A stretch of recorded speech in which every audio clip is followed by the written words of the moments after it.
Welcome to Mile High Sports. It is Sandy and Shawn. I'm Shawn Drotar. Sandy Clough is off today. We are live from Denver Broncos training camp at, I'm going to look at that sign again, Broncos Park, powered by Common Spirit. Joining us to discuss the quarterback situation as he has every day with training camp is Mile High Sports' Cody Roark. Cody, thanks for joining us as the Broncos get going for their first day in pads today.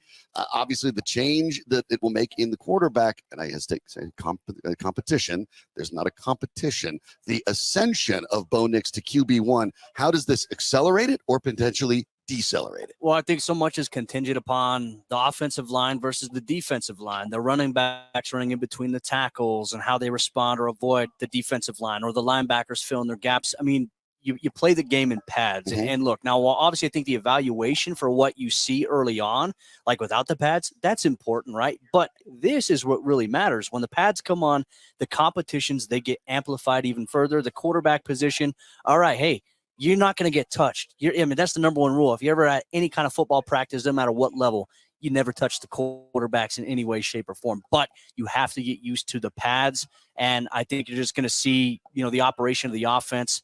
We're going to get a true evaluation with this expensive offensive line, as Alex Singleton coined it last week, to the defensive line, which is highly revamped on paper. So it's exciting. I'm stoked about it. Yeah, Broncos out at camp, the offense will be wearing white, the defense will be wearing orange, the quarterbacks will be wearing blue, and don't hit them blue.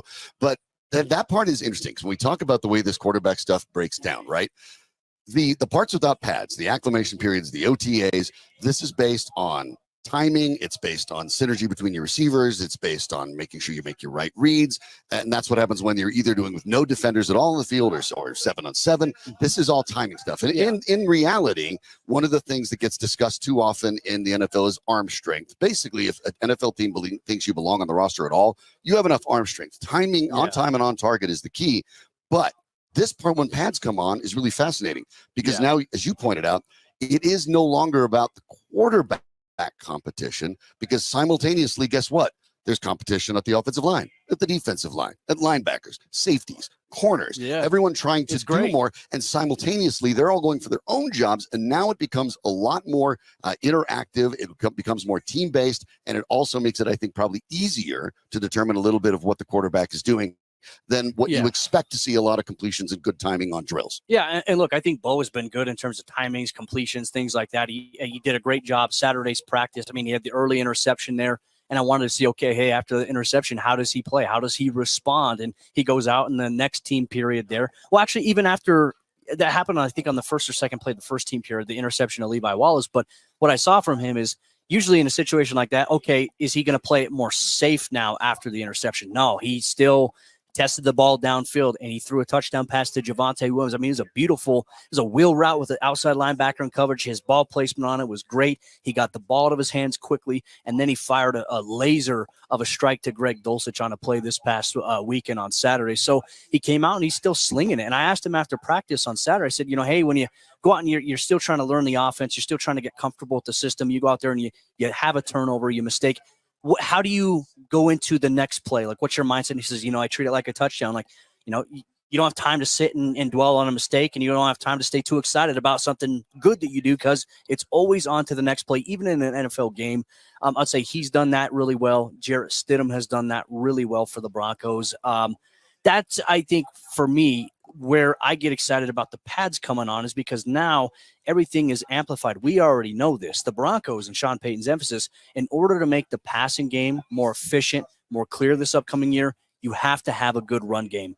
Denver's run game was not good enough last year. They didn't have consistency in terms of that. If you get a strong run game, and I think this is my take on it, I think Denver carries 4 backs on the 53 this upcoming season.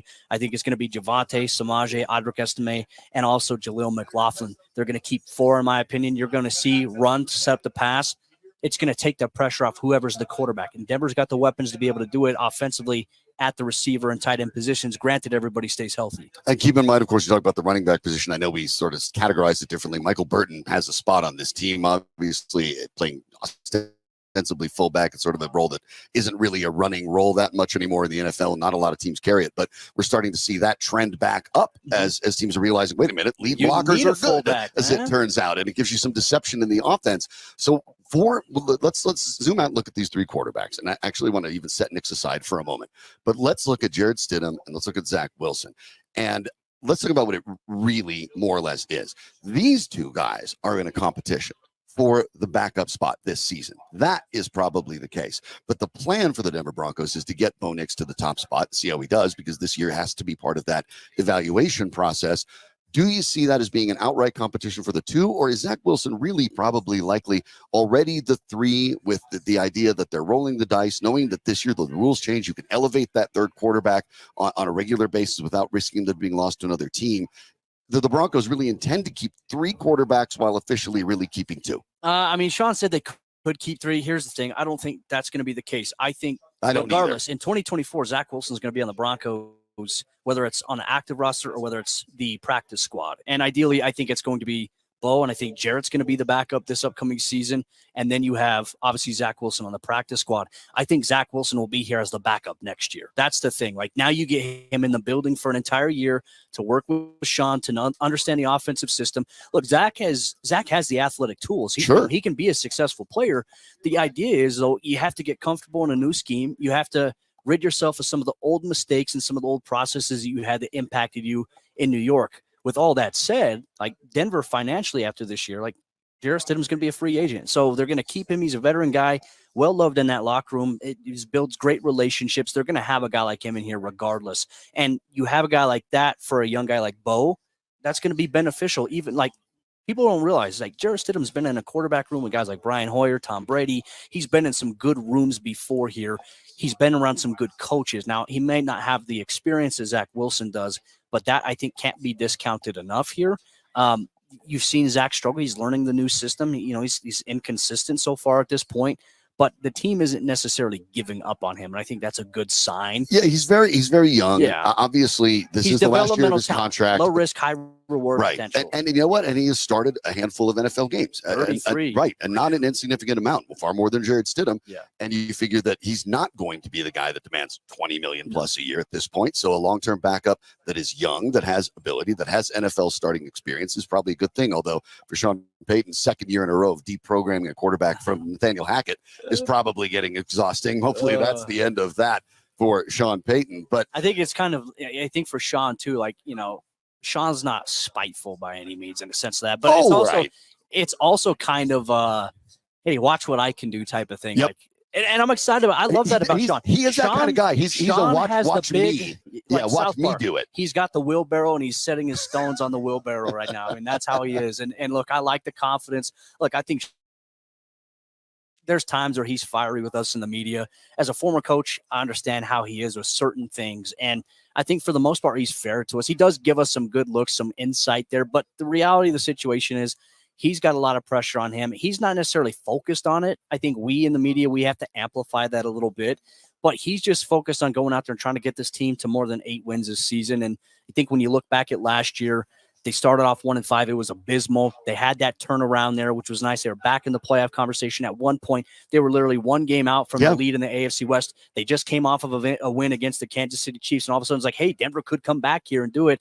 They just had a couple of games. You have the Houston Texans game and the Detroit game that really kind of offset them from the playoffs, even though they got themselves back in the conversation. So if they're better in just running the football, quarterback play, the defense is better in terms of stopping the run. This is a team that can get back to the playoffs if they can be better in those specific departments. See, I'm going to push back a little bit on that, Cody, because I think so much has to go right. And I think you can't look at it in a vacuum. Can the Broncos be better than last year? They can. Yeah. But does that mean their record will be better in an AFC that is absolutely loaded, especially with quarterback talent? That may be a different thing. And so I think that you look at success slightly differently. And one of the things you do when you're looking at that is the idea that, let's say, like last year, I thought it was a success for the Broncos to an extent to be in the playoff discussion in December. I think if this team remains in the playoff discussion, you can look at it and say, hey, they're not eliminated. And there's only 3 weeks left in the season and they don't make it, and they looked like a better team, and they looked like Bo Nix can handle this job. I think that even if the season ends with a worse record and no playoffs, it can still be viewed at as they're on track. It might not be where fans wanted it to go, but for the first time in almost a decade where this teams have been spinning its wheels, you could say there's actual traction and they're moving in the right direction. That to me is almost a better measurement of success for this Broncos team this year than saying playoffs or not. I mean, this is an entirely different looking team. They're a younger team. I mean, they have 8 players on this roster that are they're younger 30 at critical to positions. 32. They have about, I think, 48 players in the range of 29 to 25, and then they have 31 players from 24 to 20. Like, this is a young team that does have talent. Look, everyone's going to say, oh, ESPN has them ranked as one of the bottom. I don't give a damn about ratings. This is all preseason I don't care stuff. what other outlets say. It's like, I watch this team daily. I know the talent that some of these guys have, and you're seeing some of the young talent as well start to rise to the occasion. Rankings don't mean anything. Like, no, they don't. It's just a It's the content beauty of mill sports, for the right? media. Yeah. They play. We get wins and losses. And that's what you worry about. There's a youthful energy with this team that has me excited. I know Shawn's mentioned that a few times. And look, they have some pieces. They have some opportunities. And also they have a really big offseason ahead of them where they're going to have more salary cap space than I think most people think. They're going to make some moves, and they're going to try to maximize this window that they have with some of the guys that they do have. Yeah, obviously having a quarterback under a rookie contract, if the quarterback is a consistent starter for you, is maybe the best weapon in the NFL, because obviously we've seen teams get to that level quickly with young quarterbacks. Russell Wilson once upon a time, Patrick Mahomes more recently, and then when you have to pay them, things change. Before you go, I want to talk about one thing. Over the weekend, Brandon Jones, expected to be the starting safety, one of the starting safeties. Yeah. Talented guy. Injuries have, quite frankly, derailed a lot of his progress, and now out for another week or two with a hamstring injury. We know the Delaire Turner started on the PUP list. Caden Stearns is now getting back to it, but this team seems to be not only a little bit short at safety, but you also have to be, I think, this early, probably worried about the relative fragility of it. Yeah. I mean, it's young. It's revamped. You missed Justin Simmons, obviously. I mean, it's perfect opportunity. He's still available, by the way. Yeah, Denver could still maybe look to get Justin back here. But, give him a call. But right now you got PJ and you got Caden Stearns out there at safety. I think what I've seen so far in the offseason, Devin Key, J.L. Skinner, they've done a really good job. They've had really good start to training camp. 2 young guys, number 34 and number 26. Keep an eye on them. Definitely something worth monitoring. They did work out 2 safeties here this morning, though, so we'll see how it formulates. Safety is going to be an important thing to watch. The pads go on today. We'll, of course, keep going as the show is live from Broncos training camp here at Dove Valley. Cody Roark, thank you for stopping in. I know you have other duties to attend to, so appreciate it like every single day. Thanks a lot. Sir. Thanks so much. Appreciate you. All right, take care.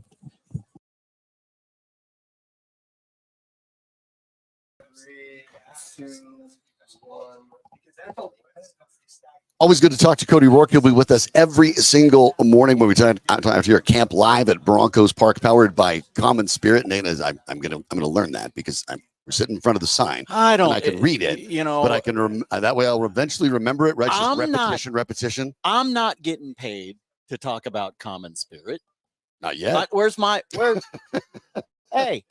Where's my cut? Okay, then we'll just say we're at Dove Valley live as the Denver Broncos put the pads on for the first time. How many people Lundy joins us? How many of you out there are still saying, "Hey, you going to the game this weekend at Mile High?" I don't. Empower's not paying me. Yeah, actually, no one is. I've never, born and raised here in Colorado. It's Mile High Stadium. No one's ever gotten lost. No one's ever gotten lost. It's Mile High. No one's ever gone. Was it the other giant football stadium? Yeah, so heck, we're good. For a while, I kept forgetting to not call it Sports Authority. All right, What's and it now? that company doesn't even exist. Well, the other company before it didn't exist. It's like was it crying out loud? Yeah, they keep going bankrupt out there. So knock one up for Empower. Don't knock. This is a plastic table. That didn't. They didn't know good. That. It's a plastic table. Knocking on wood. Oh, come on. You think we can afford the good furniture at Mile High Sports? Well, we're not going to bring a wood table out here. That'd just be weird. The guys on the other station are across the street in the parking lot. I think they're trying to raise money by offering to wash people's windshields. What were we talking about? Well, we're talking about this case, knocking on wood a little bit, which is what the Broncos should probably do. You heard me talk to Cody Roark about the safety situation. Brandon Jones over the weekend. Brandon Jones has had some injury problems over the course of his career. He was healthy last year with the Dolphins, but only played 7 games the year before. Yeah. Comes up with a hamstring injury, expected to miss 1 to 2 weeks. Unfortunate because at the moment, he's the guy that's supposed to replace Justin Simmons. Now, Caden Stearns is back in practice, but he's had recent injuries. We know about his injury history. Delarrin Turner-Yell is on the PUP list. This is a team that doesn't actually have all of a sudden a lot of safety depth, and 3 of the guys that they have already have injury histories of some significance.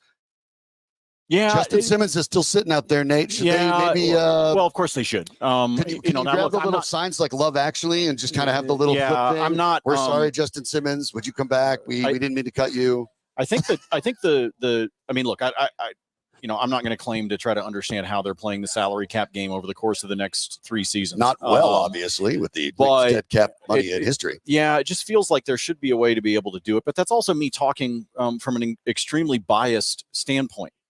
This is my 15th training camp.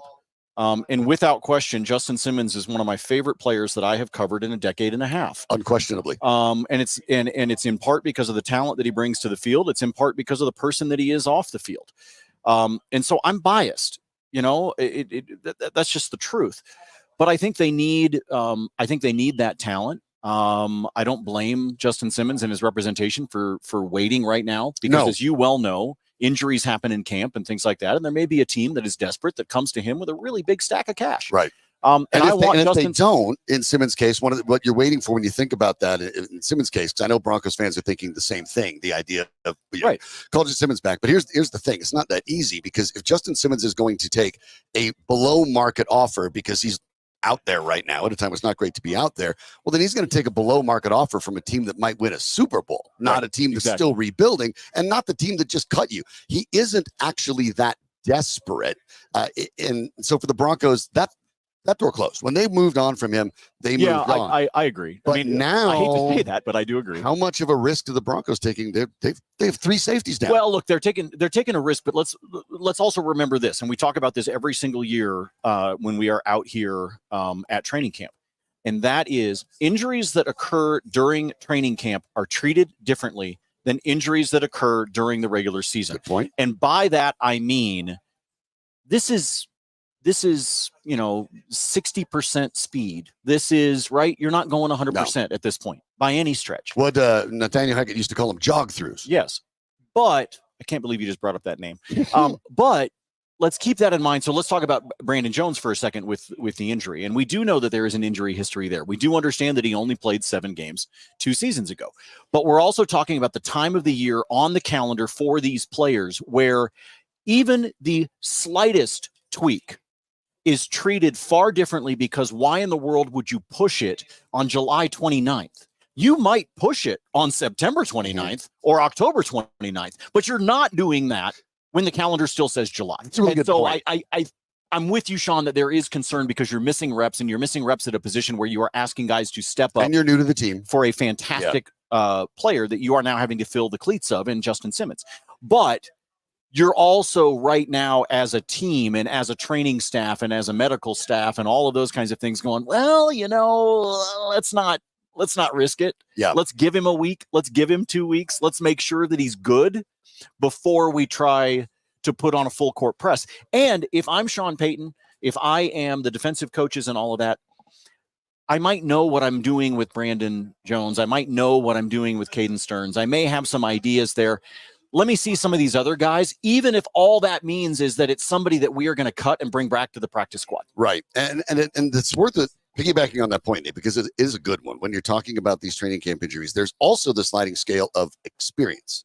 Mm-hmm. Brandon Jones has started 54 NFL games. He's a 4-year vet. So the rushing him back at you is less important. Perhaps you press a little bit with a rookie or someone who has less experience because you need to see them play football. Sure. But the longer the guy's been in the league, the less you need to worry about it. And that means you run into a Brandon Jones, or you run into a Cortland Sutton or a Mike McGlinchey, and when they basically have a tummy ache, it's not even worth putting them out there Right. because they know what they're doing already. And so the scale of the experience that you have also factors in the way the team handles your injuries. Yeah, and I think that, look, it's very easy for Jones or Stearns or any of these guys that are hurt to still be there on the sideline and watching things. Right. They're still talking to the coaches. They're with their teammates. Exactly. They are still talking to teammates. They are still doing all of those kinds of things that allow them to get familiarized. And in particular, a guy like Jones, who has been with the Dolphins, to still be getting familiarized with certain terminology, with certain cadences. What you're missing is that opportunity to just be out there, with the rest of with the other 4 guys in the secondary, or 5 guys with you in the secondary, and getting used to your communication with them. Right. Yep. It's not necessarily that you can't continue to be making the connections that are necessary with the coaching staff. We look at the quarterback competition, of course, if you want to call it that. It is really just a matter of how long it takes for Bo Nix to ascend. But the competition that I'm concerned about that is real is what's happening in that defensive backfield. Obviously, you'd like to look at it and probably presume that either Caden Stearns or PJ Locke is going to start opposite of Brandon Jones. That's ideal if it's healthy. You kind of have 3 safeties you can use. That's good. But injuries change that, obviously. And when you look at the cornerback position, you're trying to figure out who's going to play opposite Pat Surtain. Levi Wallace intercepted Bo Nix on Saturday. Sean Payton's kind of raved about Wallace. He's the veteran, has probably the best shot to grab that spot. But everything the Broncos are doing on the offensive side, if the defense isn't markedly better than it was last year, and it's worth noting that after that debacle in Miami, where Justin Simmons did not play, after Justin Simmons returned, the defense got notably better for the remainder of the season. Simmons is gone. That defensive backfield with the overhaul of at least 1 new starting safety, another new starting cornerback, that is a major, major part of this. And to my mind, it's one of the biggest things to watch at Broncos camp. Yeah, it is because, look, you and I talked about this a little bit. Justin Herbert, Patrick Mahomes. Well, and look, you and I talked about this some on Friday's show. And for those of you that are watching on YouTube, you know that all the stuff that we do here on the show, it's available for you on demand. You can go back and rewatch it anytime you want. But one of the things that you and I talked about on Friday was the success of the Super Bowl 50 team, and it was the fact that secondary allowed the front 7 to do the no-fly zone, allowed the secondary to do things. Right. Allowed the front 7 to do things. But most importantly, it also made it so that Peyton Manning didn't have to be a miracle worker. Right. You didn't have to score 30 plus a game. You didn't have to score 40 to win the game. I need to see what this defense is going to do. Because you have a rookie quarterback. Yeah. He's probably not going to get you into the 30s a game either. He may not get you there. He may get you to the point where you're averaging, 21, 22 points a game. I mean, that may be the best that you can count on right now. And so if you're going to do that, you got to be smart in making sure that your defense is keeping things close, that you can flip the field, that you can give Bo Nix a short field.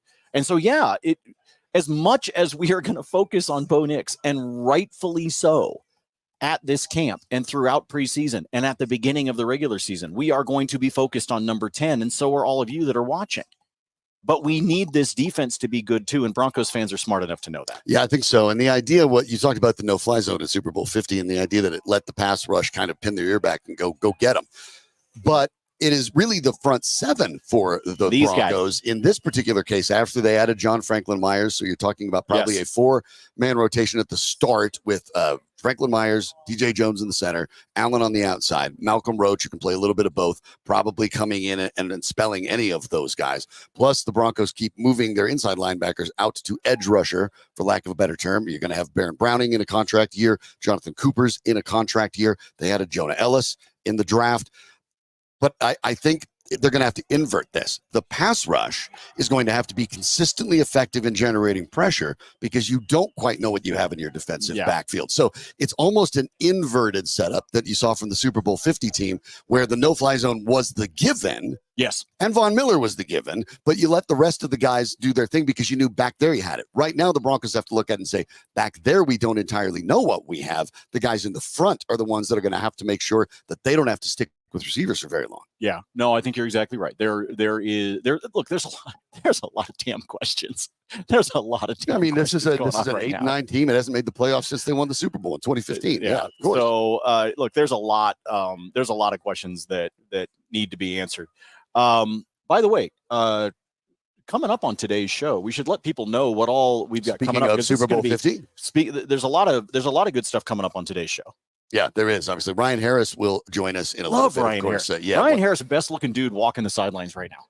He's just cool. He's just a cool dude, man. Yeah, he's just cool. That's what I like. Yeah. He's just like, you walk up and talk to Ryan. Ryan's just like a good guy. So Ryan's going to come sit down. Ryan with also us. used to wrestle a little behind the curtain thing. Ryan used to wrestle, and the last few times I've seen him, he literally just picks me up off the ground and guesses my weight like it's a carnival game. Oh, and he's only been off as many as 2 pounds. Wow. So on top of that, he's like a human scale. It's amazing. That's actually pretty impressive. Yeah. I'm glad it takes him 2 arms to pick me up. I wasn't sure it would. So Ryan is actually going to join us. I'm looking at Danny. He's joining us coming up next. All right. Danny says Danny's executive producing out here at training camp. And Danny says Ryan's coming up next. And then I think you're also going to catch up with. We're going to bring Chris Tomasson from the Denver Tomasson, Gazette on there. Of course, you've heard him a lot of times on the show. Now you get to see him. He's going to sit down and join us with the latest. Of course, some great stuff over at the Denver Gazette. And all of this is happening thanks to our friends at Rolling Smoke. Yeah, they are. And Terry and his crew with Rolling Smoke Barbecue, you've heard me talk about them quite a bit. They are they're not just a great partner with Mile High Sports, but Terry and his guys have actually stepped up and are sponsoring everything that we're doing out here at training camp over the course of this week, of next week, all the way through the end of official training camp, which is August the 16th. And if you're not familiar with Rolling Smoke Barbecue, Shawn and I are telling you right now, get familiar with Rolling Smoke Barbecue as soon as possible. More than 10 years ago, Terry started out, he was just a food truck. That's all he was. And basically that food truck got so damn popular that Terry realized that he needed to do your traditional brick and mortar. And so he started at the Stanley Marketplace in Aurora. That location is obviously still there. Then he added one down in Centennial at the corner of University and Dry Creek, right across the street from Arapahoe High School. Then he decided, well, let's go. We had some fun with the Stanley Marketplace. Let's go into the Golden Mill that opened up there in Golden. So he's got a spot there and recently opened up another spot for you if you're up on the north side, and that is at Wheat Ridge. And you get a chance to enjoy everything hardwood smoked. The sides are made fresh daily, and there's a chalkboard inside each of the locations that basically lets you know, first of all, sometimes they've got some specials, but they also let you know what they're out of. Yeah, you want to get there before that line starts going across things. And the reason they've got that is because they run out of stuff, folks. And it's because Terry and his guys, they're not going to like bulk make a whole bunch of stuff and then either have it go to waste or expect you to be able to enjoy it the next day. That's not how they work. They do their stuff fresh that day, and when they're out, they're out. So make sure you go by. And one of the other cool things you can do, here we are out at Broncos training camp.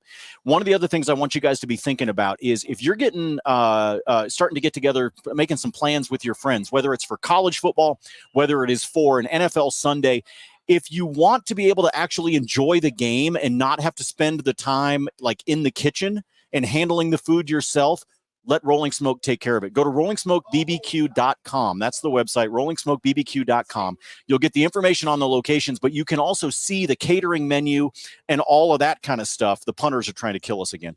And it's right there on the website.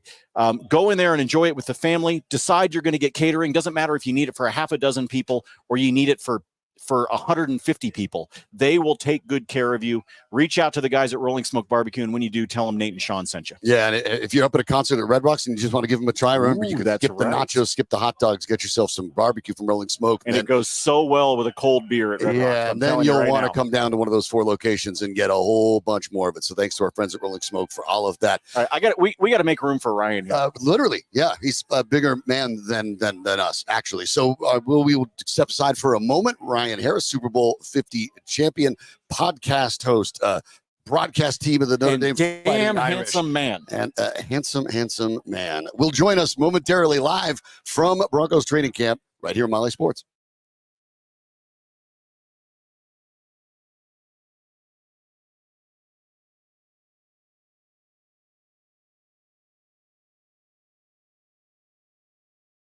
Welcome back to Mile High Sports. I'm Shawn Drotar, Nate Lundy on my left, and then on my further left, of course, Super Bowl champion, Super Bowl 50 Denver Broncos. The Pats come on for the first day, so who else better to talk to? Yeah, but do you know what? Than Ryan Harris. But hold on, do you know what Anilo just had to do? What's that? We bring in the big man here, right? Yeah. With Ryan Harris. Anilo, I wish I could get a shot of this. We had to take the tripod and raise it like 18 inches to get you in the shot. You will not hear an apology. Okay. No? You short people, you keep it wherever you want. But those of us who are in rarefied air, we're not sorry. We're not sorry. No, you are gonna enjoy that your entire. You know what? And at the same thing, tell me something I don't know. Yeah, exactly. Right? Exactly. Not new. Not new. How you been, my man? Man, I have been fantastic. I'm in my groove as a professional and also in my groove as a father. Got the e-bikes this year, so put over 250 miles with the kids on the e-bikes, hitting trails this summer, and being a dad. And now I'm starting to get ready to be a professional again. I got to be honest, Ryan. I halfway expected as the Olympics were getting underway that I was going to see you in Tahiti on the Team USA surfing squad. I wish. This guy's been posting on social media, him getting out to California, getting out and surfing. Yeah. Like, all he's doing, Shawn, is rubbing our noses in the fact that you and I have the athletic ability of a caterpillar and the inability to do any of that. Yeah. Like, you are living your best life. Well, he's not wearing his rings. He could have been rubbing it. Yeah. No, it's a hierarchy of needs, right? You gotta do the things that make you the person you want to be. And surfing, like golfing, like skiing, right? You got to be focused. You can't force it. And especially for someone like me who keeps moving at a fast clip, it's good to just settle down. But might get one more surf trip in, but probably not as training camp is fully underway and the work has begun. Yeah, and you might want to check a map. We're a few thousand miles from anywhere you're going to be able to surf. But currently, yes. Talk to me in a few years. I might have a solution for you. Well, you talked about the idea of being your best self. You're the host of the Great Iron and Growth podcast. Yeah. And the genesis behind that, for people who haven't subscribed, but one, you're going to want to in a minute, but two, tell them more about it. Yeah, Benny Fowler and I, Super Bowl champion Benny Fowler, we one of the things we've seen in retirement is how many stories that people don't know exist, right? You're an athlete for so long, or you're in one field for so long. And so what we did is we brought the best people that we know from sports as well as professions, like private equity people, marketers, things like that, just to tell people the amount of stories there are that all include overcoming obstacles, learning new skills, finding out how to talk to people, teaching people how to respect you. And these are things that we can serve our former teammates with by giving them these stories, but also anybody who's looking to achieve something. They hear a story that resonates with them. We had a young lady who owns her own athleisure wear company, a former Air Force officer who went to leave and start her own athleisure company. And now it's one of the biggest athleisure companies in the world. So people like that talk about their journey, their experience, and though they may not wear pads, and some of our guests do, but just the stories of perseverance and accomplishment is something that we want to get out there to the world. Gridiron and Growth, the name of the podcast. I haven't had a chance to talk to you. I mean, we've chatted, but we haven't been able to get specific in a setting like this in an interview style. We basically took the entire college football landscape and, like an Etch-a-Sketch, we shook it as a nation and are now completely redrawing it. I have not had a chance to ask you your take and your opinion on the complete upheaval that has happened with the lines of the conferences, with and me, Ryan, I'm an Oregon State grad, so I'm like the redheaded orphan right now. Yeah, I'm the orphan right now. It's me in the Pac-2 with the Washington State Cougars. But your overall take on what's happened with college football. You're a part of the broadcast for Notre Dame, so you are knee, hip, shoulders deep in everything going on with college football. Well, and I'd like to point out that first and foremost, everybody listening, including you two right now, do not work for free. Let's start there. So we all understand not working for free. Correct. And let's be clear, most of us would not work for free if we were given the opportunity to do what we're doing. That's the change. And listen, are there going to be issues? Maybe. But what are the issues? There are going to be issues, and we've seen them with kids doing two things. One, following the money, which is the wrong way to go. So make that mistake as early as possible. And number two, they're going to not understand what they're signing over. I believe it was a kid at Florida signed over 20% of his future earnings, and he didn't know it. So the education that has to happen to stop the current percentage, 78% of NFL players go bankrupt 2 years after they're done playing, it has to change, and it starts with the incredible revenue that teams are bringing, that players are bringing to these college teams. And when I was at Notre Dame, Forbes did an article. They said when I was at Notre Dame, my years, I should have been paid $430,000 per year. That's how much revenue the left tackle was bringing in for that school. We went to back-to-back BCS games. So if you have an opinion about NIL, it's irrelevant. Kids are getting paid the way all of us like to get paid, and it's right, because I've been on the plane when we're going to a bowl game and I meet people in the athletic department I never met before. And they're saying, oh, yeah, my kids are coming on Friday and I'm golfing for Wednesday and Thursday. Who is this guy? Right? But I can't get more than a pair of sweatpants. That's what's going on in NIL, and the changes for the best. So let me ask you this real quick as a follow-up. You just said follow the money, make that mistake early. As early as you can. Because that's the mistake. 100%. So are the schools making the same mistake? Are they making the mistake following the money? Schools have been making money. I mean, you're talking to me. No, but I'm talking about all the weird conference I'm talking about and, Oregon shifting, USC, UCLA, Arizona, Washington. The schools that are shifting are doing it specifically for the money. Are they making a mistake? No, they are not. And one of the things that's going to come out, they're going to start lowering the conference required games to about 5, maybe 7 games. So what they're doing is saying, look, maybe, Maryland doesn't fit in in the Big Ten. But if Maryland only has to play 5 Big Ten games, well, now Maryland can play 7 other schools that are in the neighborhood, right? So that's where these schools are making money by joining these conferences. Not only are you getting more TV revenue, more eyes, that's the thing the players care about, but you're also making that discussion to create a wedge and create more closely held athletic events that will save drastic amounts of money. So your softball team's not flying to Michigan and then Indiana and things like that. Ryan, what you're talking about is interesting, and we won't get into the details of it here, but what you're talking about is really kind of how college hockey works. Conferences have no geographical alignment whatsoever. It's set up with teams that have sort of similar objectives, and then they build out that way. So there's already a model for that in the collegiate world to work. But when looking at some of the players, it's interesting. Shawn Number Post had an article about Braden Fowler-Nicolosi, who took over as the quarterback at Colorado State last year. Recruited in the offseason to transfer, talk to schools like Georgia, things like that. When he's talking about chasing the money, that's where I look at it too. There's the short term and there's the long term. Fowler-Nicolosi decided to stay at Colorado State. Now, 15 years ago, that would have sounded crazy. You'd been better off going to be a backup quarterback at Georgia and getting the looks there. But now we're watching an NFL in which 2 quarterbacks from North Dakota State were drafted in the top 3. If you play well, they will find you. And so what Fowler-Nicolosi did is pass on the maybe more immediate fame of being the heir apparent at Georgia and betting on himself. But I'm going to start now. And if I put up the numbers that I think I can put up, I'm betting on myself and the team will find me. That's a risk for sure, because the network for Colorado State is different than the network at Georgia. Let's be clear. But hey, whatever makes sense for the player, and those are the kinds of decisions that make your life what you want it to be. It's not, hey, I got a great opportunity. Not every opportunity is right for you. And to be able to have that analysis is something that is woefully undertaught. I mean, it's not easy to pass up Georgia. It's not easy to pass up anything, right? I mean, hey, if somebody walked by here with some creamsicles, we'd be like, well, maybe I wasn't thinking about one, but I need it now. Don't tempt me with a good time. But it's just when we're presented with options, having a process to analyze what's best for you is critical. And kids are getting that opportunity now with the change in NIL and the fact that they're making money. And look, mistakes are being made. I talked to a family. Their son was at Michigan. This is before last season. And left because he was going to make $60,000 at another school. He was playing at Michigan. They won the national championship last year. What is that $60,000, which after taxes is 40, which after all the mistakes you make is really 10, right? So, I mean, you gave up a national championship for $10,000. And hopefully that player learned how to create an analysis for a better decision next time. Out here at Dove Valley with the Broncos getting pads on. Of course, you remember those days getting the pads on. The Broncos offensive line at this point is pretty well established. 4 of the 5 starters will return. The center position is at the moment at least an open competition.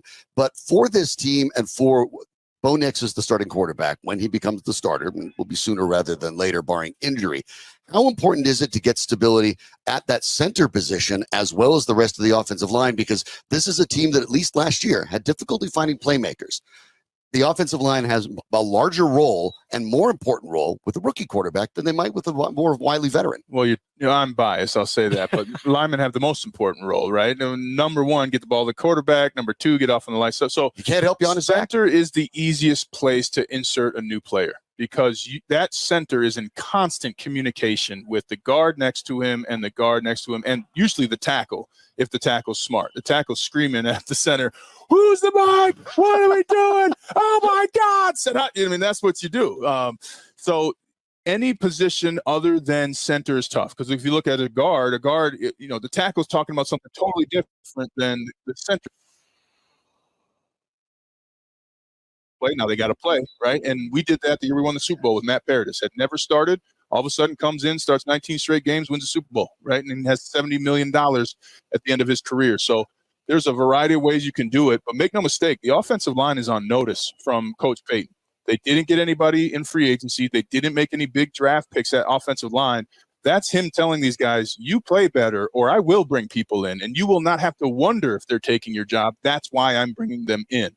So I think that you're going to see the best play from the offensive line that we've seen in the last few years because of that clear expectation of improvement. Ryan, if I asked you to define what a successful season is for this team in 2024, what's the answer? Playoffs. Make the playoffs. Find a way to make the playoffs. If you can be a wild card team in the AFC, you are elite. Let's be clear. And this is a packed division.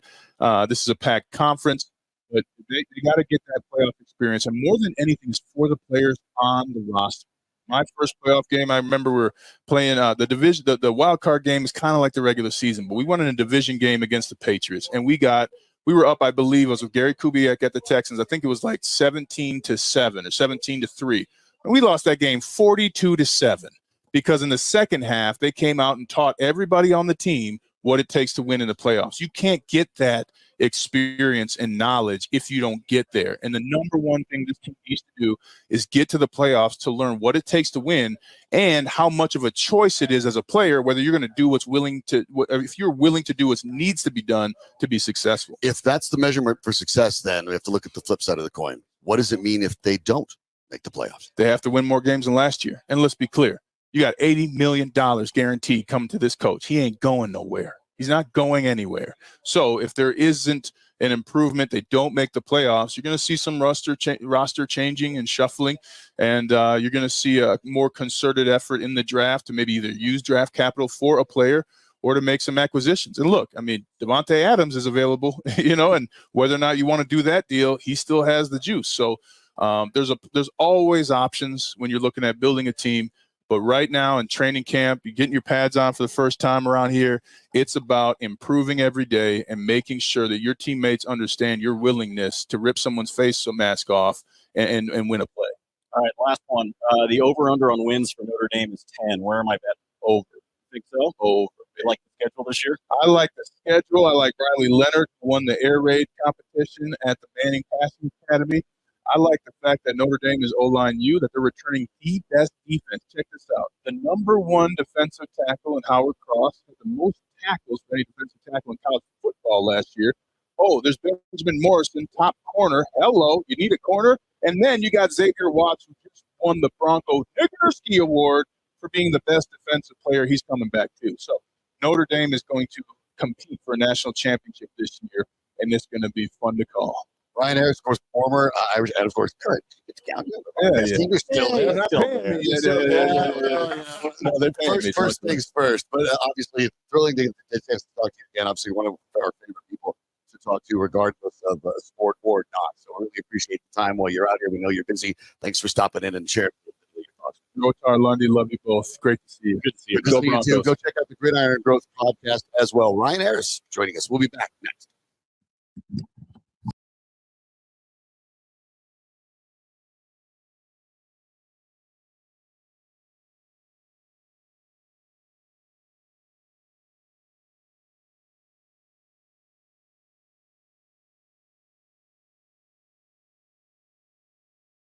The discussion about college football, obviously, Nate, and when we're talking about the challenges of this sort of rebooted college landscape, navigating it is tricky. And as you pointed out, there's now a Pac-2 with Oregon State, Washington State. They are basically sort of doing what Notre Dame does with the Big Ten, and now with the Mountain West, they're kind of working with them.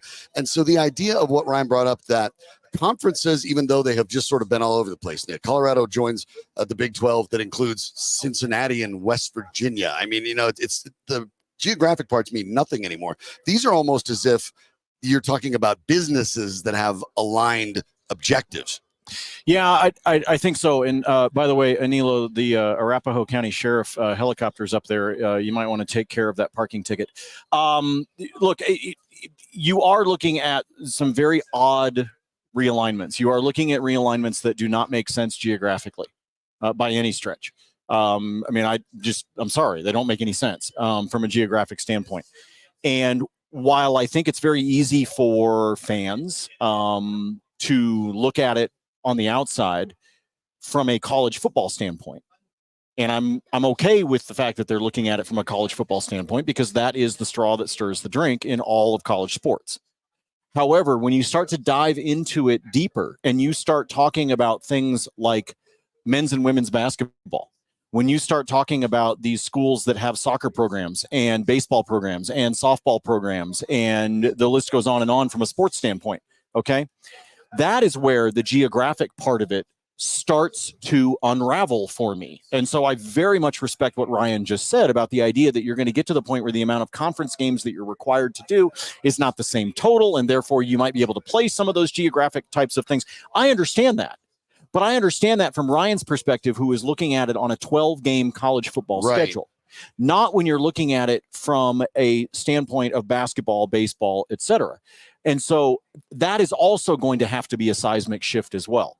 And I don't know how much these schools are prepared for this, because the moment you start doing some of those things, Shawn, you're starting to get into where the economics start to not make sense. Mm-hmm. Because you are talking about, look, schools have always done non-conference basketball. Sure. We know that.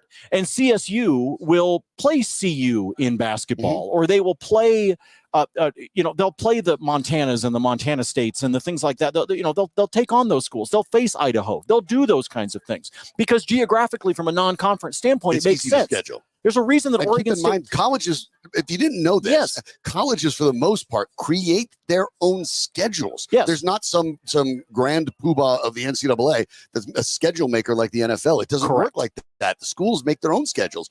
And so to save money, to hopefully maybe build a rivalry, they create their own schedules, their own opponents. And that's why it's so important.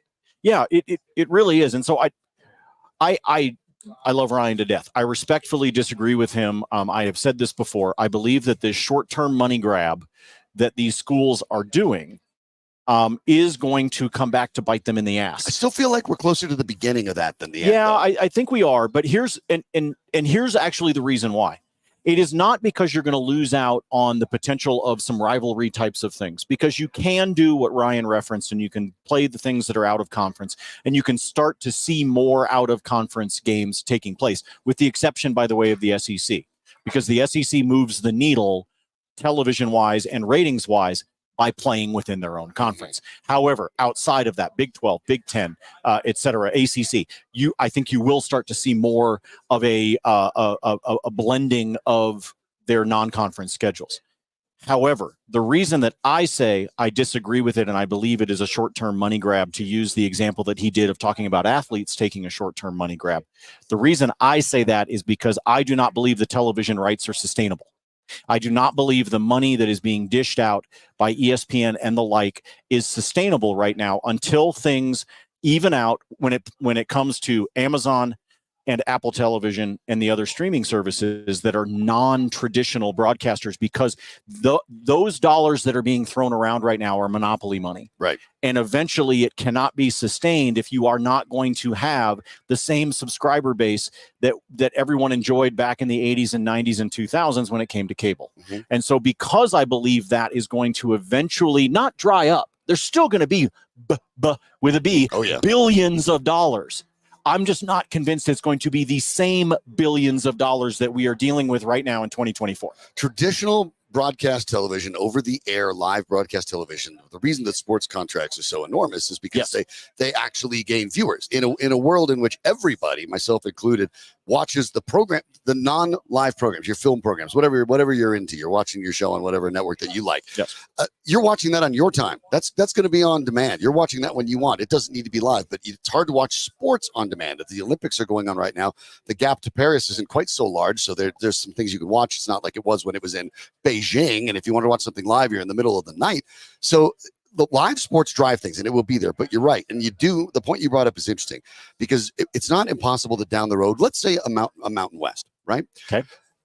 Goes the path of MLS, Major League Soccer, that decides, okay, you know what? Hypothetically, Apple wants to give us X right now, and we're just going to move all of our games to there. Okay. And in a year or two, everyone will know that has actually worked for MLS, because they've marketed with Apple, worked really hard to be able to go, if you want to watch an MLS game, you have to buy Apple TV and have the package.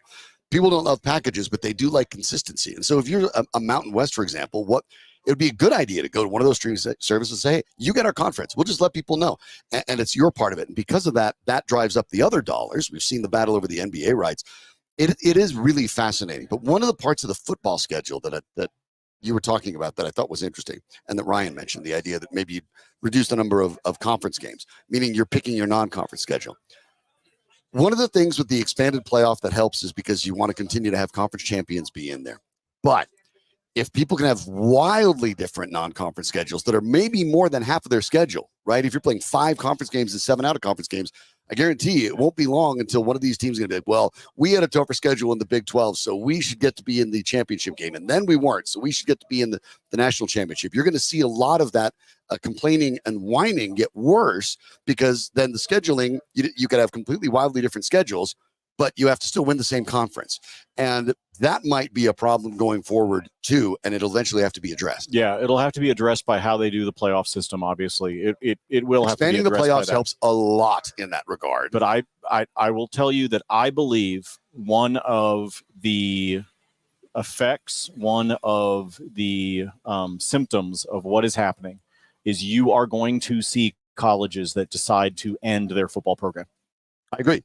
You're going to see I absolutely agree. You're going to see it. And look, I understand a free market system. And if there is not the demand and there is not the financials, then that means it goes away.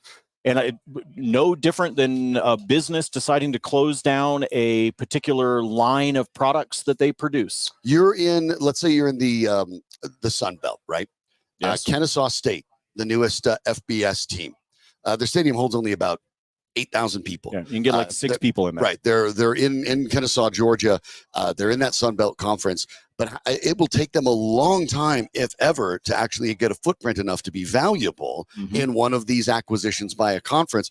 Can they afford to still play FBS football at that span of time? Or would it be better for them to maybe move down to what we used to call D2 or something like that? Is that a better move? And you're right. There are a bunch of schools where that needs to be a consideration. You almost have to step up or step out. Yeah. And so I think we are not done seeing the after effects is what I'm trying to say. And so it was the part of our discussion there with Ryan that stood out to me, was talking about the NIL side of things with the players. And believe me, I believe these players deserve it. And I believe that Ryan would have made that much money when he was at Notre Dame, because of his value as being a left tackle for one of the most high-profile colleges in America. And a significant alumni association. Right, exactly. Yeah. And an incredible fan base and alumni system. So you put all of those things together, I don't disagree. I don't disagree that Ryan wouldn't have come out of school with 7 figures worth of money already in the bank before he ever signed an NFL contract. But there is there are definitely some changes. We are not done seeing the changes. I just want, like I said, I had somebody tell me, oh, well, you're just sore because you're an Oregon State alum. Well, first of all, yes, I am pissed off as an Oregon State alum to watch the Pac-12, Pac-10, Pac-8. Oregon State is only 2 years removed from a national championship in baseball. Yes. So I'm disappointed in what's happening. But at the same time, I'm also able to sit back and look at it from an objective standpoint and remove my orange and black glasses and be able to say we have not seen the end of some of the, frankly, negative effects of what's going to happen. And I'm very hopeful that these schools that chased the almighty dollar because of the television rights and things like that, I really hope that it doesn't come back to backfire on them. But I believe that for some of these schools, it will. And that to bring that up to Boulder, where the University of Colorado going into the second season under Deion Sanders, this is in part why when people looked at it, and this was such a good idea, because Colorado, after decades of poor management of the program, essentially, just and limitations that were self-induced, self-imposed. So, but the school had been one-win team. They have been irrelevant. They're former national championship. They have one on their belt. They have been irrelevant. It was very, very wise of the board of directors, the regents, the president, everybody to find the money, bring in Deion Sanders, because what they did is, even though the wins aren't there, they shortcut the growth line from trying to be a one-win team that's been irrelevant for decades to now all of a sudden being a fascinating story that then ended up being, with one of them being the pursuit of Colorado into the Big 12 was a major, major thrust in their growth, according to Commissioner Brett Yormark. That would not have happened had they not gotten Deion Sanders. But again, that's short term. Unless it turns into wins, or if Deion Sanders leaves, now you have to actually be a program that performs. What do you do next? So first of all, it has to translate into wins. Secondly, I actually believe Deion's going to be in Boulder for a little while. I've been clear on that point too. I believe he's going to be there. I believe he's going to be there for a little while. And I believe being in the Big 12 is a part of why he would be there for a while. I believe the addition of Deion did one major move for CU. And that is, it took the 54-30 alliance, the NIL alliance, and it packed them with 8 figures worth of money. Right. It shortcut the financial part of it. It did not yet shortcut the wins. You were in a difficult Pac-12, and you are now in a difficult Big 12. But you're highly visible. You're a brand that is people buying into. And because you are visible, you have money in the alliance, in the NIL. And because you have money in the NIL, you are in play for any particular player. You are. Yeah, you are in play for anyone that is in the portal, and you are in play for anyone that is a top recruit coming out of high school. That is what Deion fast-forwarded. He didn't fast-forward wins. No. He did not fast-forward wins. But he did fast-forward the ability to get the players that can help you get there. And that ties into what Ryan said with his comment about the NIL and how it pertains to Notre Dame and how it pertains to football in general. Yeah, first, you've got to get seen. That's never been a problem for Notre Dame. It was for Colorado. They solved that. Then you've got to turn it into wins to make it sustainable. Well, I want to let you know that we're out here in part because of our friends at Constitute Health. Their job and their role, their entire purpose is to make sure that you can control and manage your health in the way you want to, because everybody has different health goals, right? Some may be interested in losing weight. Some may be interested in sleeping better. Some may be dealing with sexual dysfunction. A lot of these different challenges, and you may not have the same needs as anyone else when you go into the doctor. So at Constitute Health, what they do, they dig deep. They get the opinions that you need. They work on a one-to-one basis, giving you total transparency regarding your health concerns and the goals and how to get there. It starts with blood work, quick and easy. There's over 2,000 locations nationwide that they work with. You get that done, and then you bring it in. And then they can help with all those therapies, as I pointed out, burn fat, weight loss, optimize sleep, change your sleep cycles, cognitive and executive functions when you're tired at the end of your day, build, retain muscle mass. Maybe you'll need one of these things. Maybe you need more of these things, but that's where they can help, because they will make sure they build the right treatment for you, whether it's testosterone, whether it's peptides, whether it's semaglutide, GLP. All of those are options, and they'll make sure that you get a one-to-one, privately made, specially made program for you so you can reach your goals. If you mention MHS at constitutehealth.com, you get $50 off your initial blood work and consultation. Or if you go to the website, milelifesports.com, you can also click that link, send you right to it, mention MHS, and get $50 off of that as well. It's just the cost of a blood test, and you can look at the way your future, and you can take control of it. Save the $50 at MHS with the code at constitutehealth.com. Check them out. Have an opportunity to sit down with the Denver Gazette's Chris Tomasson, longtime NFL writer, longtime writer. He's out here every single day at Dove Valley. You've heard him on this program many, many times before. He's going to sit down with us and join us, break down the latest on the Broncos quarterback situation, the line, and a little bit about the defensive backfield as well. One of the challenges for the Denver Broncos. We'll talk to Chris Tomasson next, right here on Sandy and Shawn at Mile High Sports.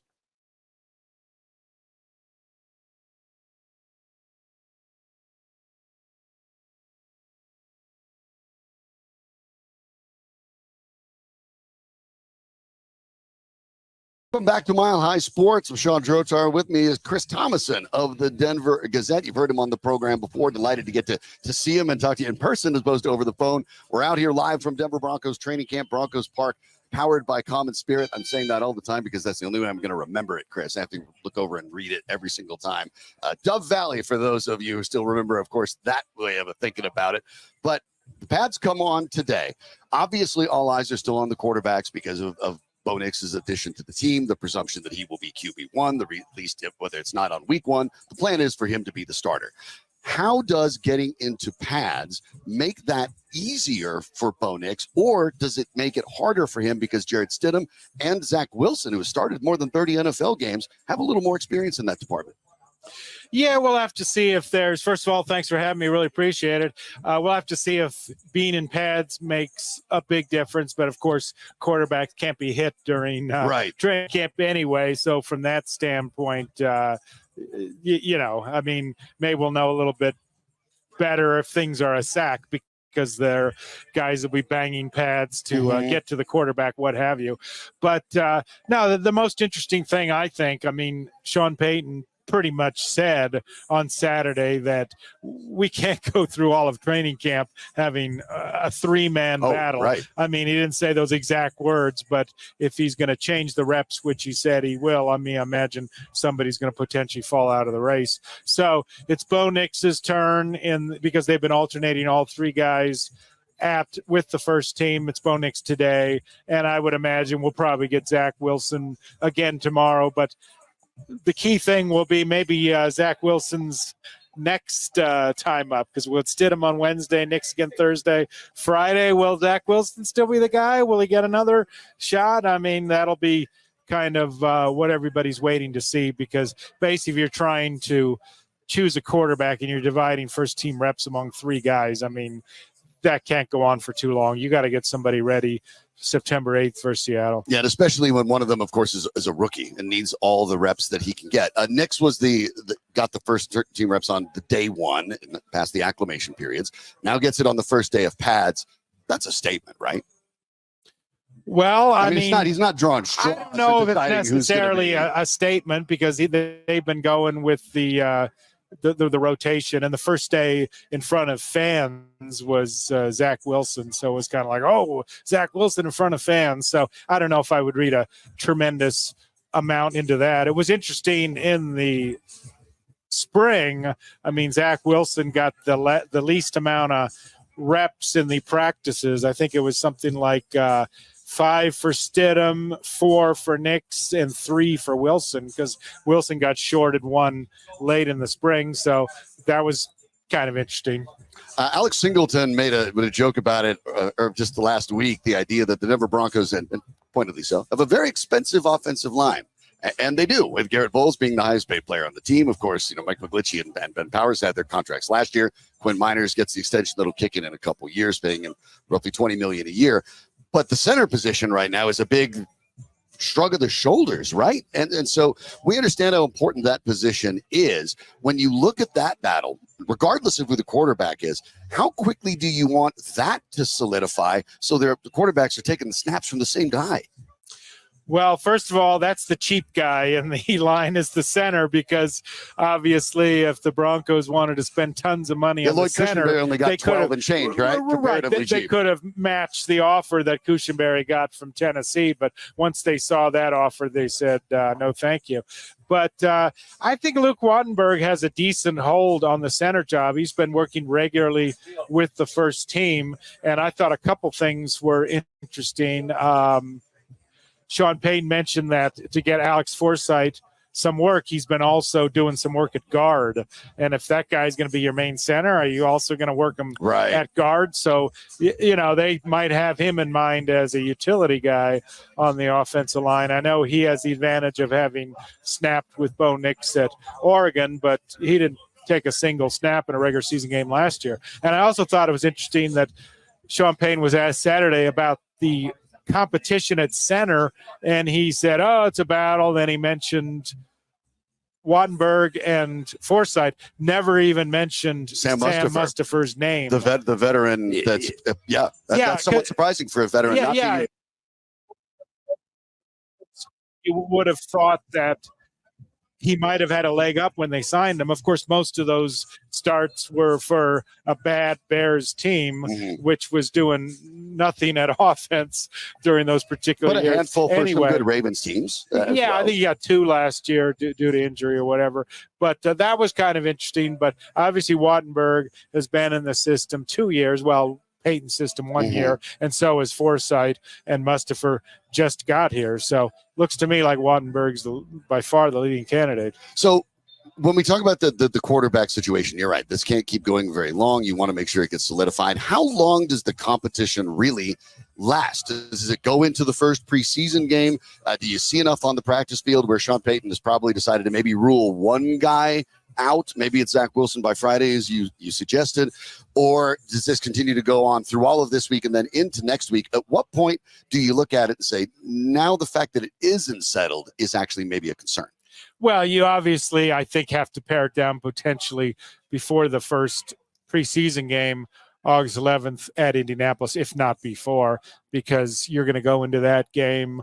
I mean, Sean Payton played starters last year in the preseason. I imagine he's going to play some too. So, maybe Stidham, because he's the veteran, starts that game, and he and Nix play the first half, and then Wilson just does the mop-up type duty late in the game. So I think if we don't have a pretty good idea of what's going on before that game, I think we'll definitely know more when that game takes place. So now as we get into the second year of Sean Payton's organization with him, where he really runs the show, the Broncos really stem to stern. This time last year compared to right now, how much more comfortable, in control does Sean Payton look? The roster turnover has been significant, obviously moving on from Russell Wilson. This is now Sean Payton's team. I think clearly the Bo Nix edition really redefines that for him. Is there an expectation with Payton that something will be different this year than last year, or do you expect more of the same? Well, yeah, I think there's a definite comfort level. This is becoming Payton's team. I counted it up last week of the 91 players on the roster entering training camp, 91 because Thomas Yasmin, the Australian import, doesn't count against the 90. 60 were inherited after Sean Payton arrived. So 2/3 of the players are Payton players. And then when it gets to 53, we'll see if the percentage is what it is. If it's, probably still be around 2/3 because some of those players that are still around are around because players. But Payton last week said something interesting. He thought he knows the personnel better heading into this training camp because last year he hadn't seen these guys in pads, and now he's seen these guys for a full season in pads and has much more of an idea of how a player is in pads versus last year. Maybe got excited by somebody, and then it was fool's gold once he saw him in pads. So yeah, I think he's definitely more comfortable this year. The idea of what success is for the Denver Broncos, I don't believe this is a playoff team. I think that has to do with the Broncos themselves, their youth, what they're turning over, and of course the tremendous depth in the AFC. I don't think they're a playoff team. I don't even think they're going to get to 8 wins. But that doesn't necessarily mean that they might not be going in the right direction for a Broncos team that for years has just kind of been stuck in neutral and not figuring out a direction in which to go. Is this one of those years under Sean Payton where the idea is don't tread water, pick a direction, any direction, and start swimming? Yeah, I think the fans don't expect that they're going to make the playoffs this year. I mean, they obviously don't want to see a embarrassing record. But you get a honeymoon period with a new quarterback, assuming Nix starts. Yeah, that's what I was getting to. If Nix, I mean, you don't want to go 3-14 or 4-13 probably, but let's say they win 5 or 6 games and Nix shows signs that he can be the guy. I mean, that's going to be the key. If Nix shows that he has promise, and then that's going to really ramp up expectations. What can Nix do in his second year? But let's say Stidham ends up being the starter most of the year, or Nix starts and really is very unimpressive. That's going to really hamper things. And then you go into next year's draft, and it's like, now you need a quarterback all over again. Yeah, you're going to do like the Arizona Cardinals did with Josh Rosen. Well, I guess he's not our guy, and Kyler Murray's our guy. That sort of thing. They made the right decision, obviously, but it's not a decision you don't want to. It's a decision you don't want to have to ponder in year 2. Taking a quarterback consecutive years. Last one for you. With Papenza out on today, the idea of the Broncos offense obviously getting better is obviously very important. It was a subpar offense at best. It couldn't generate consistent grounds on the ground or in the air. But the defense, there is sort of this odd little presumption that, oh, the defense is good. There are actually a lot of positions that are up for grabs on this defense. There's a lot of competition. I can see a scenario in which the Broncos defense is pretty good, but right now, fans shouldn't assume this is some sort of top 10 defense. There are a lot of question marks, specifically who's going to start opposite Pat Surtain. What do you do in a safety room where injuries are already taking effect? And you moved on from Justin Simmons. You have a collection of edge rushers, but on the inside, you have Alex Singleton and who knows. How much of this defense do you look at today and say, these are the questions that still need to be answered? Yeah, you took a step back at safety, definitely with Justin Simmons leaving because he still had a good bit in the tank. And then Josie Jewell leaves at inside linebacker, and he provided valuable experience. So arguments can be made that at those two positions, they'll be weaker. But on the defensive line, they really helped themselves. Yeah. I thought John Franklin Myers was a great acquisition, and Malcolm Roach, I think, is a versatile guy who can maybe be the first defensive lineman off the bench in the rotation. So they improved the defensive line, and then maybe you can make an argument that they're better at cornerback from the standpoint that Levi Wallace has looked pretty darn good. And he picked off Bo Nix this weekend. Yeah, Sean Payton raved about him the other day, and so did Pat Surtain.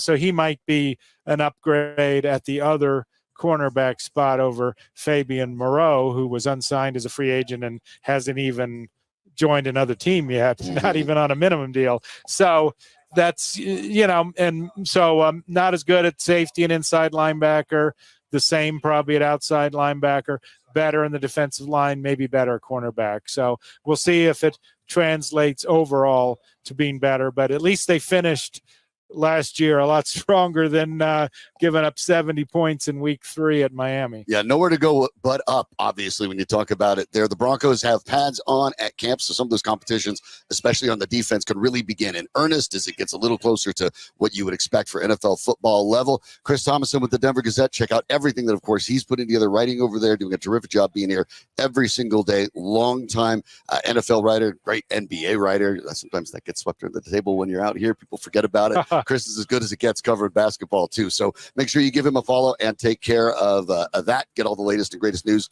from Chris and everyone at the Denver Gazette. Really appreciate the time. I know you have some things to attend to, so I appreciate you dropping in and spending some time with us. Thanks. Yeah, enjoyed it. Thanks a lot. All right. Well, looking forward to more here from Broncos training camp. We'll be back more with the show live with Nate Lundy in just a moment.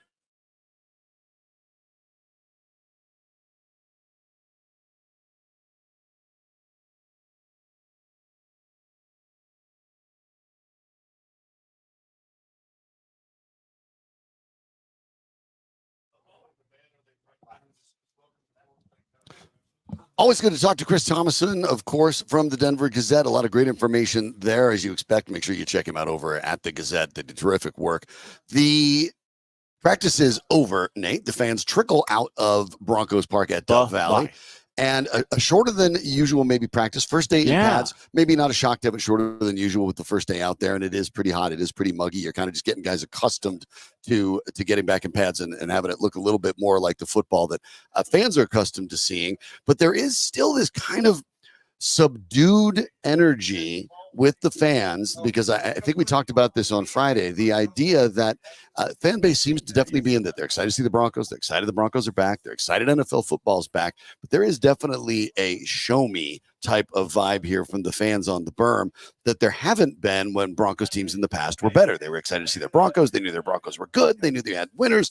And it's been a long time since that's happening, but it seems like now there really is a very different tone at training camp. It's not negative, but it's I would say skeptical from the fan base that you have vibe yet. It's indifferent. That's what it is, in my opinion.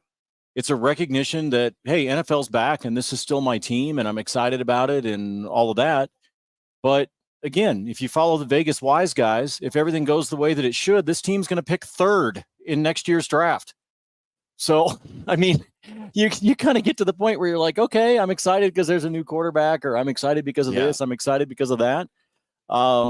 and I think there are little flashes of it. And that's what we talked about on Friday when we were signing off. And it was like, okay, if you're coming out to the, back together day on Saturday and all of that, what should you look for? And I said, look at the new faces and find little moments that you can say, hey, that was really cool. Or, hey, I like that guy. Or, hey, look at how well he's playing. Like if you are consuming this now and you were somebody that was sitting on the berm watching today, you know what your takeaway was if you were paying attention? Defensive line looks really good.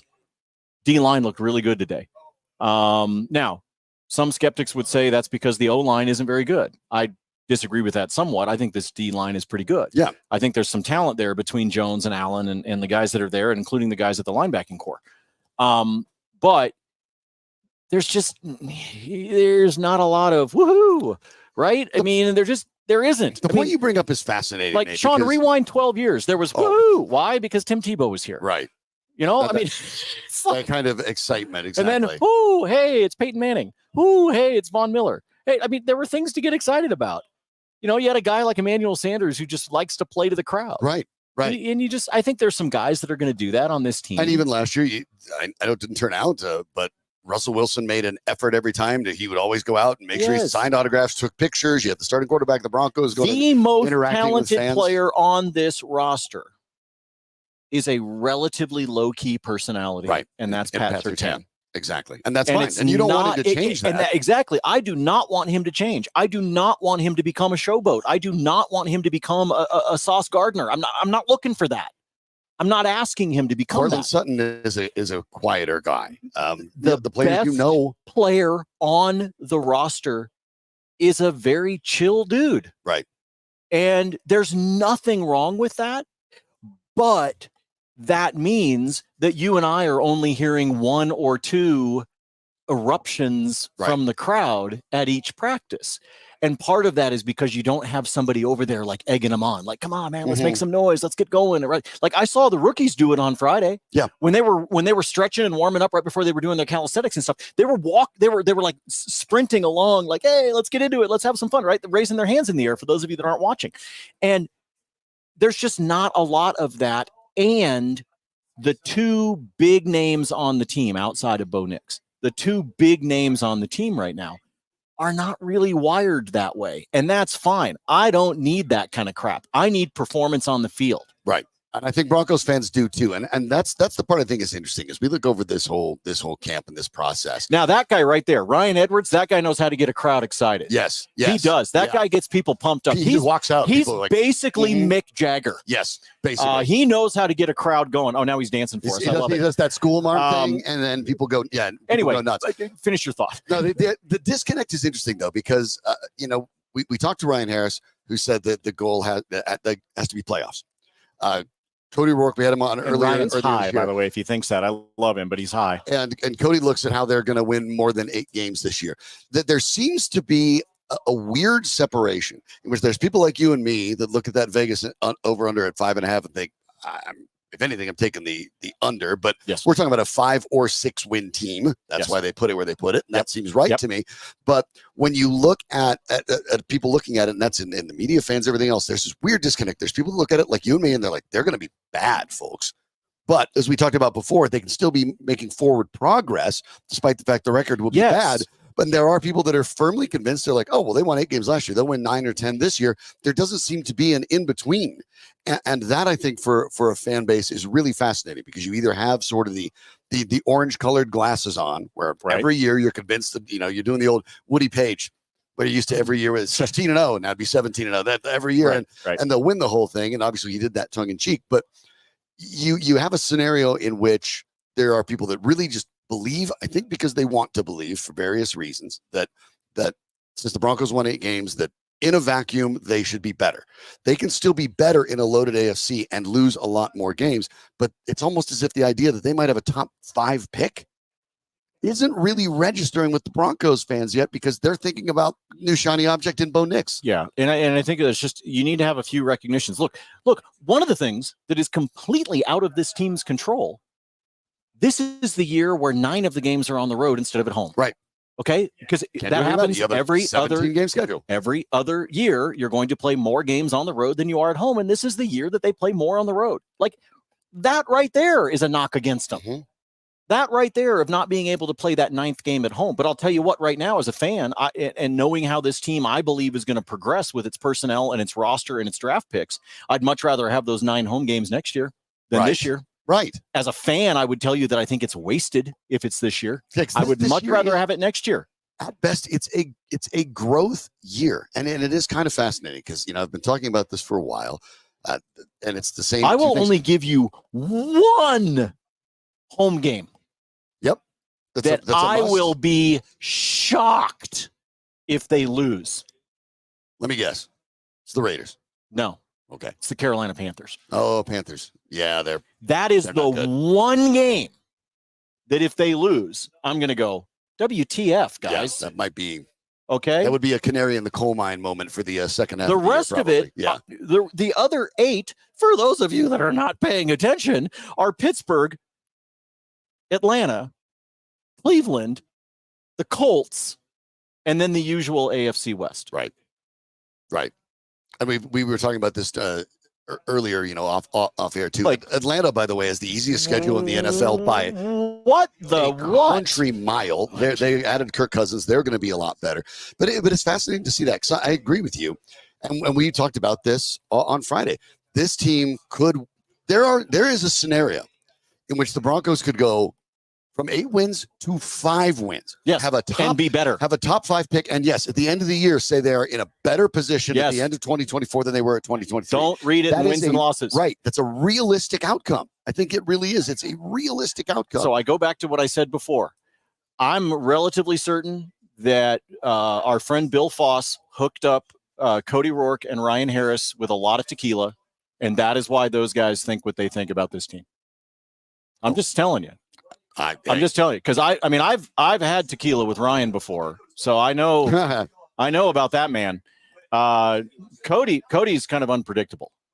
Cody might decide to just get looped with you, or he might sit over in the corner with a Mick Ultra. You know what I mean? I don't have any way of predicting. Okay, one, it's hot out here. Stop talking about that. And they've got waters. They've got waters on ice for us. You were talking about waters. The Broncos. All that happens is it makes you have to go to the bathroom, and the bathroom for the media is in the parking lot. Yeah. And I don't mean like we're going out there pissing next to somebody's car. Yeah. Oh gosh. Yeah. Yeah. Make that clear, please. Yeah. Like I'm not relieving myself on Damani's vehicle. This radio station. Right. Now I can't promise that other people aren't doing it. Yeah. We're not their keepers. I mean, Scott Hastings is really unpredictable, y'all. I'm just saying. But this team can win fewer games and be in a better position than they were this time last year. Quite frankly, a much better position. And that's the most interesting thing I think about. With another top pick, with a ton, I almost cussed right there, with a ton of cap space, and wind up in a really, really, really good position. The focus of that is to make sure that you don't have to use that potential high draft pick on another quarterback. As Chris Tomasson pointed out, you don't want to go Josh Rosen. Whoops, that didn't work. Now we have to pick Kyler Murray. That's what the Denver Broncos want to avoid with Bo Nix. Or you're the Jets. I mean, as long as we're talking about Zach Wilson. Yeah. Right? I mean, the Jets are the only thing standing, by the way, between Daniel the Broncos Jones and the longest active playoff-less streak in the NFL. They'll try to get better at it. The Broncos out here at Dove Valley.